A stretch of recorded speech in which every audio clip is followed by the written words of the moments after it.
Hey guys, today we're going to look at the Super Game Boy for the Super Nintendo. Now this is something I've been wanting to talk about for a little while. Basically what it is what would you say? It's kind of like a cartridge which you plug a Game Boy game into, and that allows you to play it on the big screen.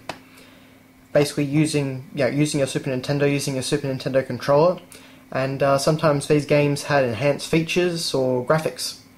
So let's take a bit of a look.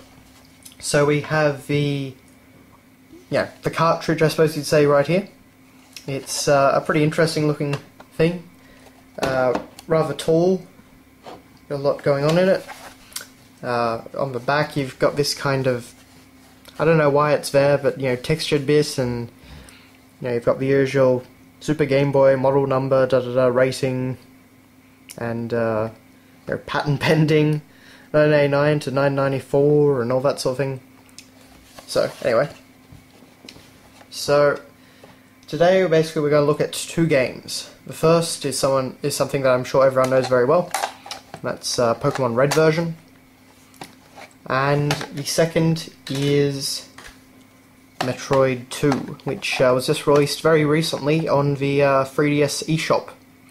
So I'm not sure if it actually has the functionality of the Super Game Boy or not, but anyway, we'll take a look at it today.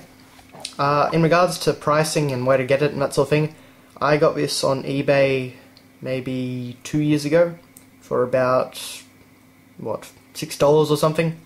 They're pretty common and pretty cheap.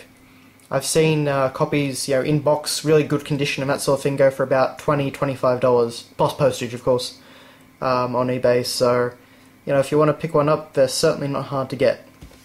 And one other thing I shall note is that it can only be used for Game Boy games like this, the original kind. So, they've got the Nintendo Game Boy thing up here, and Game Boy Color cartridges later on, they can't be used. Only these original Game Boy ones. And no transparent Game Boy cartridges can be used either. So, a bit limited from a modern perspective, but when this came out there was no Game Boy Color, so it made sense.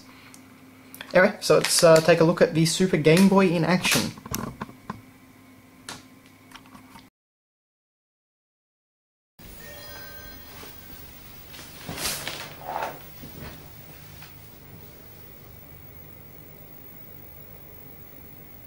Alright, so here we have the Super Game Boy.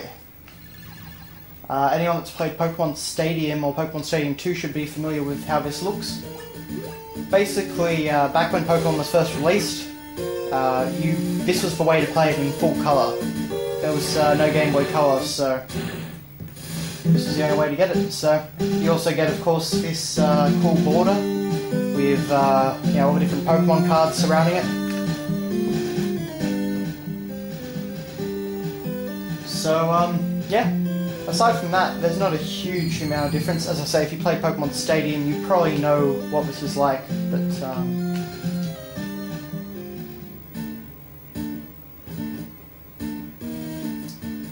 when I say full colour, it's probably a bit of an exaggeration, but that was what they called it back then on the back of the box. So, you can also, on the Super Nintendo controller, as I said before, you play with that. So you can press start, and I can change colours, as you can see. I can change it to a ready tone by pressing X. I can bring up, how exactly do I do that? Potentially it's not for Pokemon, but there is a way to bring up a way that you can sort of colour in the screen yourself. I think we'll try that on Metroid 2 and see if that works. So we'll switch over.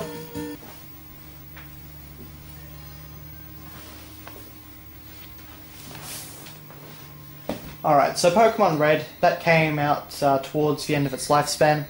So here we've got Metroid 2 Return of Samus, so this will probably be a bit more customizable.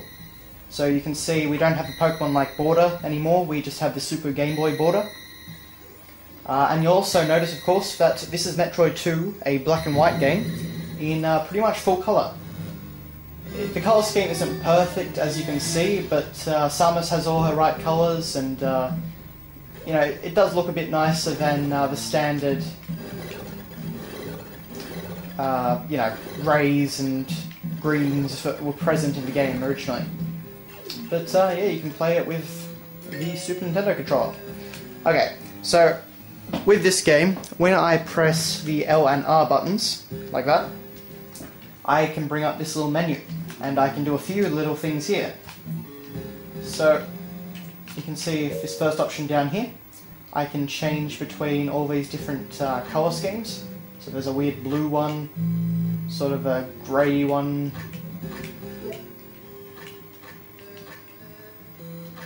all these different things. So there's that. I can change the border that surrounds the game. So I can just put black bars there, or I can put an alternate background around once it loads, like that. I can put a film background. I've got all these different ones, just random ones, but you know, I kind of like this one, the theatre. It's kind of, you can see Mario's down there watching it and that sort of thing. That's pretty cool. We've also got, basically, we can change the control scheme. Yeah, as the Super Nintendo's got 4 buttons, you have a bit more customizability. We have a paint tin sort of thing, and this is something that I really, really love, because you can literally just paint the game. If I can actually remember the controls to paint.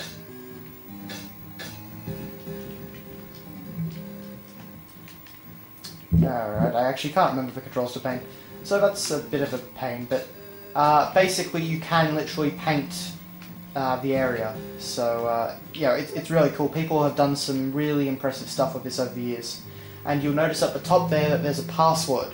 If you write down that password, then you can bring up your colour scheme at any time just by entering it. Bit of a pain, but you know, not too bad. Obviously you can't really have the Super Game Boy with its own save system. Okay, so I'll get out of this, and there's just one more feature, I believe. Okay.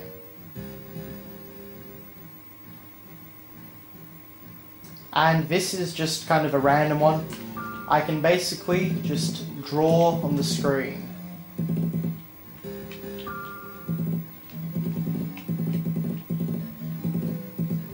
I apparently actually can't do it on this one. Maybe, oh, there we go. Okay.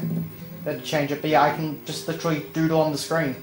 I don't know why I really want to do this. I mean, maybe you could draw a map for yourself on Pokemon or something, but it's there. You can also, you know, all that sort of thing. And all kinds of crazy stuff. I can then blow it up, apparently. But anyway, so that's an interesting little feature, and then I can go back into the game. And yeah. So this is kind of like the DS before it was a DS. You know, like in Phantom Hourglass, how you can write on the screen and stuff like that. This is kind of a precursor to that. So yeah. But that gives you a little idea of the Super Game Boy's features. If I want to get rid of that, it's not really very hard. Just go over here to clear, and there, that's gone. And but really, that's just about it. So you get to play full color Game Boy games. There were a few with extra added features in Japan, and yeah, like I remember there was one where you could actually play 2-player by using 2 Super Nintendo controllers, which was pretty neat. And you know, you could also get these other little features down here. So, I mean, considering how cheap you can pick them up, if you've got a hoard of old Game Boy games and want to see them reborn on your TV, or just want to play them without having to strain your eyes on that little Game Boy screen, this is definitely a great way to go. So, yeah, thanks a lot for watching, guys, and hope you enjoyed this look at the Super Game Boy. See you later.